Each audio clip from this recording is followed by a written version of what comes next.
유경수 여사를 저격한 진짜 총구의 주인이 대체 누구이길래 그 모든 비밀을 품고 있는 탄두는 50년 전 그날 무대 위에서 흔적도 없이 사라져야만 했을까요? 오늘 저는 대한민국 현대사에서 가장 끔찍하고도 기이했던 그날의 이야기를 꺼내보려 합니다. 정확히 50년이 지난 2024년 서울의 한 탐사 보도 전문 기자에게 발신인을 알 수 없는 낡은 서류 봉투 하나가 배달됐습니다. 영화 속 뻔한 찌라시가 아니었습니다. 그 안에는 2005년 전격 해제된 3,000쪽 분량의 1급 외교문서 사본, 1989년 사건 현장을 직접 감식했던 전직 서울시경 감식계장의 양심선언문, 그리고 첨단 포렌식 전문가들이 복원해낸 1974년 그날의 현장 오디오 정밀 분석 리포트까지 국가가 철저히 감추려 했던 파편들이 과학과 팩트라는 이름으로 빼곡히 담겨 있었죠. 그리고 그 수많은 증거들 맨 위에 놓인 메모 한 줄이 우리의 상식을 산산조각냅니다. 총알의 방향이 처음부터 잘못 알려졌다. 그날 진짜 표적은 대통령이 아니었다. 1974년 8월 15일 장충동 국립극장. 우리는 모두 23살의 제1교포 문세광이 박정희 전 대통령을 암살하려다 실패해 애꿎은 유경수 여사가 희생되었다고 알고 있습니다. 교과서도 언론도 그렇게 기록했죠. 그런데 말입니다. 만약 그게 처음부터 철저하게 짜인 거짓이었다면 어떠시겠습니까? 범인의 총구는 처음부터 단 한 사람, 영부인만을 노리고 있었다면 말입니다. 자, 이제 감정을 잠시 내려놓고 50년간 봉인됐던 진실의 문을 열어보겠습니다.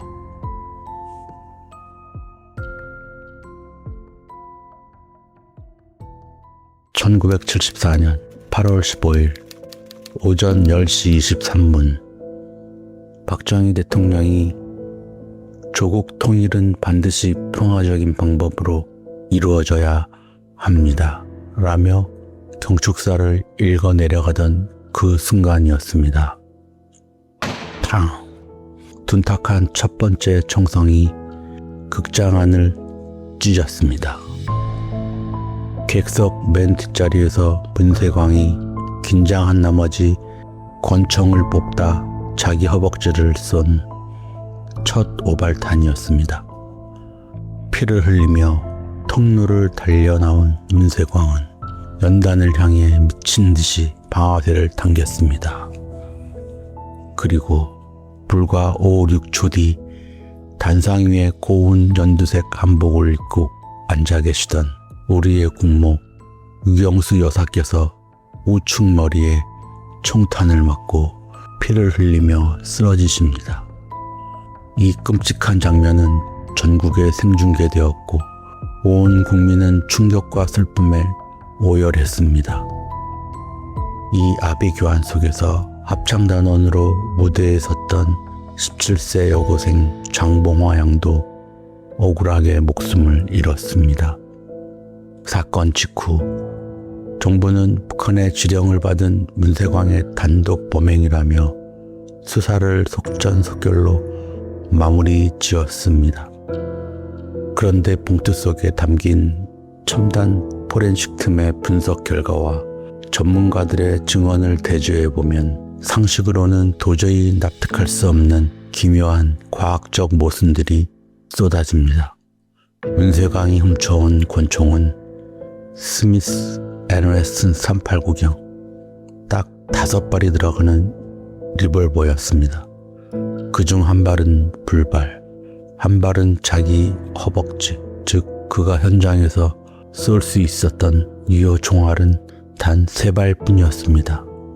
하지만 숭실대 소리공학 연구소팀이 당시 현장 오디오를 정밀 분석한 결과 그날 현장엔 무려 7발의 총성이 울려 퍼졌습니다.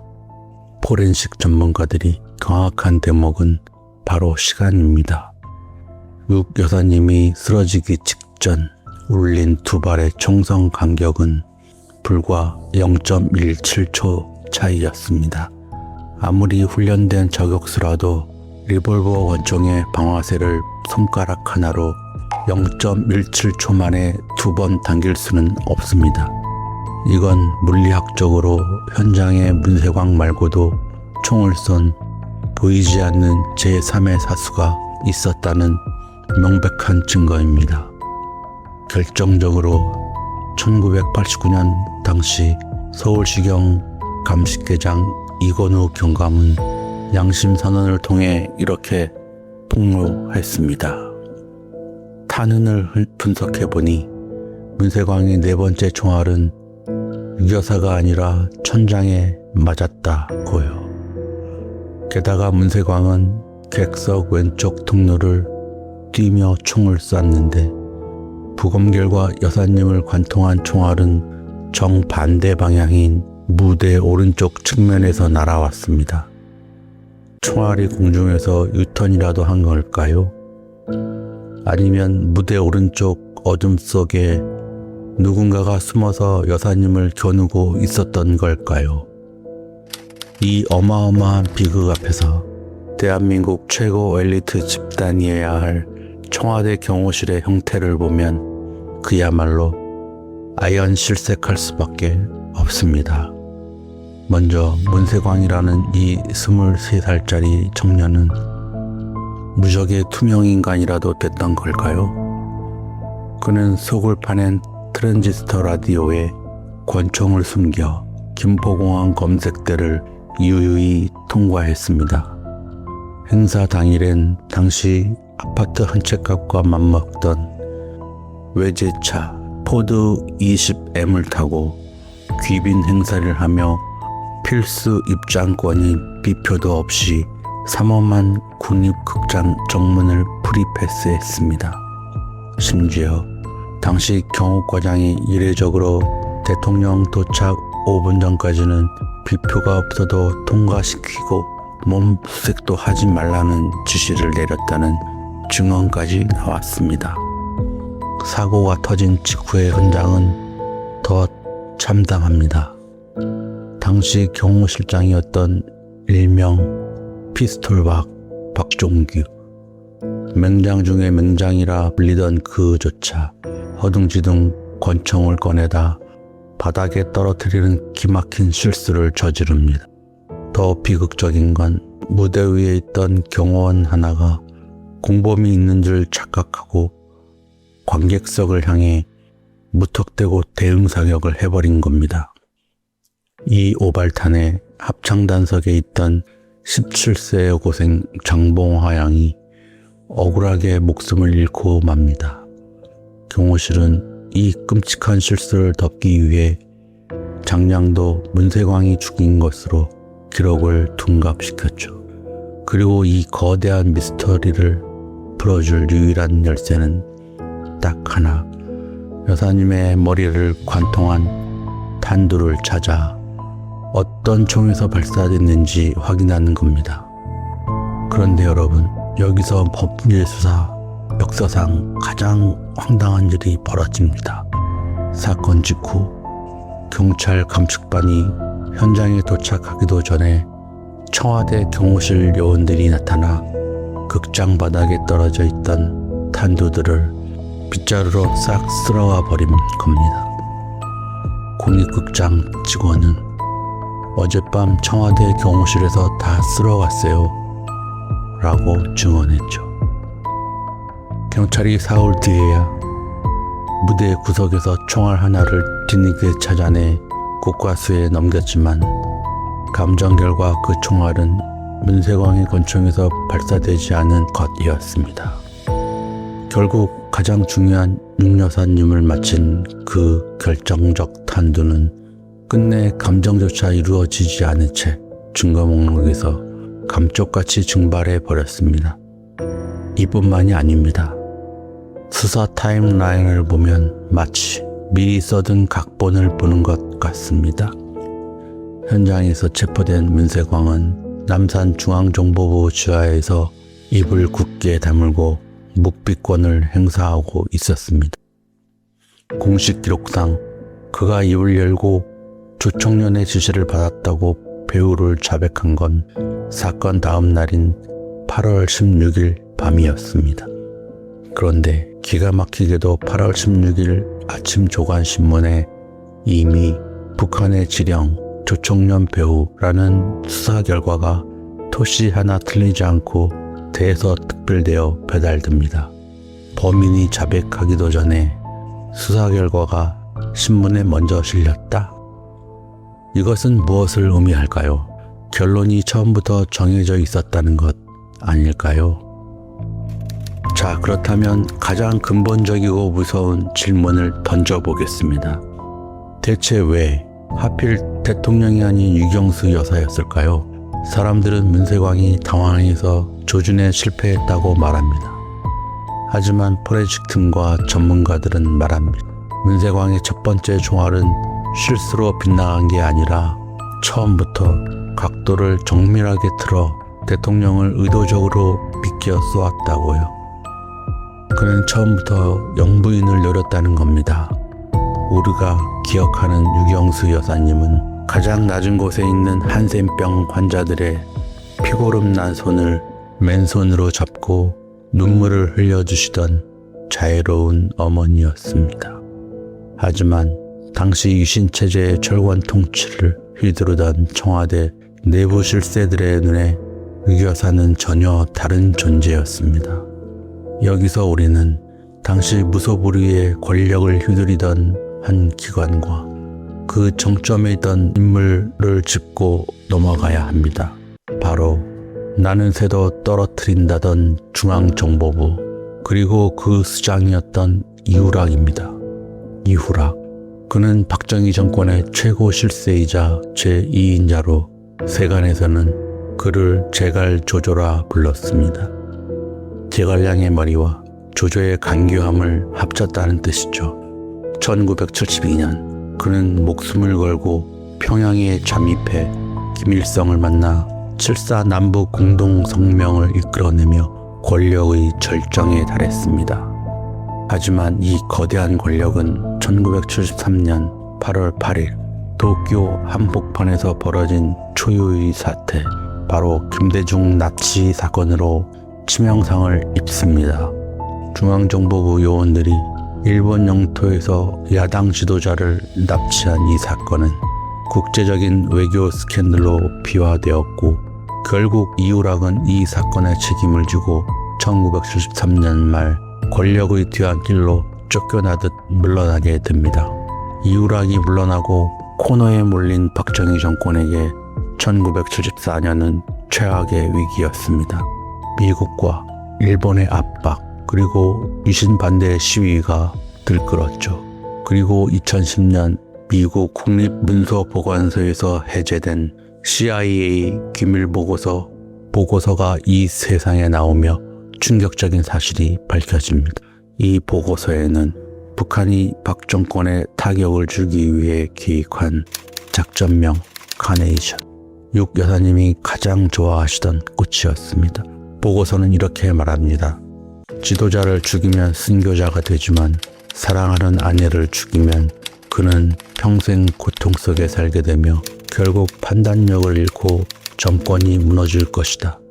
이것은 육체적 암살을 넘어선 잔혹한 심리전이었습니다. 그렇습니다. 밤마다 억울한 민중들의 탄원서를 읽고 박정희 대통령에게 쓴 소리를 아끼지 않았던 청와대 안의 야당 유경수 여사. 남편 몰래 정치범 가족들을 돕던 그녀의 존재는 민심을 위로하는 국모였지만 동시에 권력 실세들에게는 통제할 수 없는 껄끄러운 변수, 즉 권력의 기녀를 의미했습니다. 결정적인 수목힌 거는 또 있습니다. 2023년 법원 판결을 통해 공개된 1974년 당시 국가정보원의 일부 극비 문서들입니다. 사건 발생 불과 17일 전인 1974년 7월 29일에 작성된 문서에는 이런 문구가 적혀 있었습니다. 대상의 외부 네트워크가 예상보다 광범위하며 현 체제의 안정성에 직접적 변수로 작용할 가능성이 있음. 8월 이전 처리 방안 검토 요망. 8월 이전 처리 방안. 이 섬뜩한 대상이 과연 누구를 가리키고 있었을까요? 이 끔찍한 음모를 증명하듯 기록 보관소에 남아있던 또 다른 기밀 문서 하나가 우리를 등골 서늘하게 합니다. 바로 사건 당일이었던 8월 15일 국립극장의 경호 배치도 메모입니다.